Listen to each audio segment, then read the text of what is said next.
جونا ای جونا یه گل نرگس بهتر از شهر خدا ندیدم هرگز آی بهتر از شهر شیراز خوشگله جاش تو بهشه سمیل تنها زنجیر نمره گردنش مرحبا به شازده داماد با عروس آوردنش مرحبا به شازده داماد با عروس آوردنش یار مبارک خدا شب مبارک خدا یار مبارک خدا چله یار مبارک خدا شب مبارک خدا کی به همزه شازده داماد با زنش کی به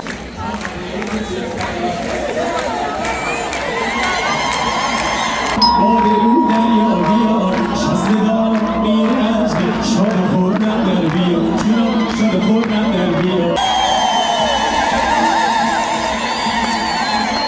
میرفت آتش دلم بزن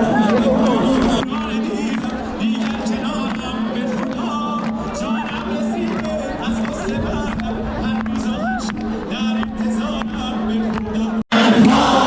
طبیبم رو میخوام بچچم مهتابه طبیبم رو میخوام همه اگر خوابه طبیبم رو میخوام بچچم مهتابه طبیبم رو میخوام طبیبم اگر خوابه طبیبم رو میخوام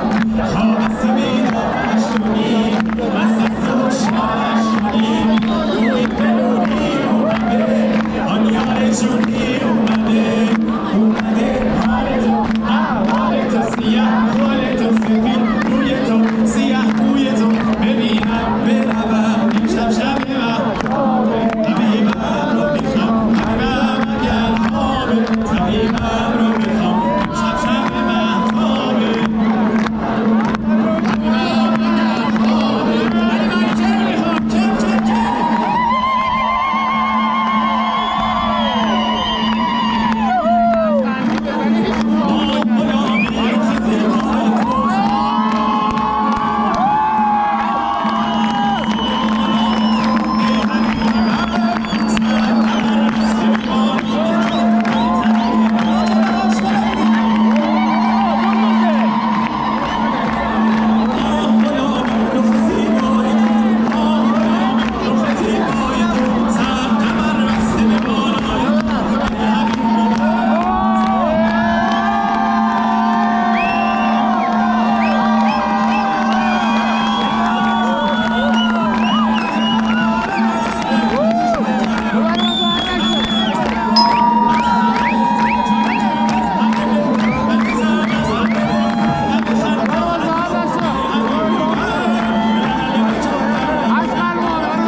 ما اشیایی حوصله سپردیم بهش جز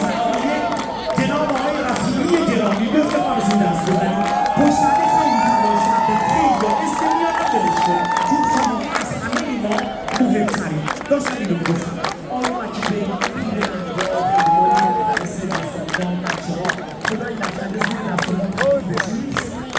نشن بله خیلی مراجعه باشید کنم بریم سراغ ایران دنبال حسین ختام جشن نوروزی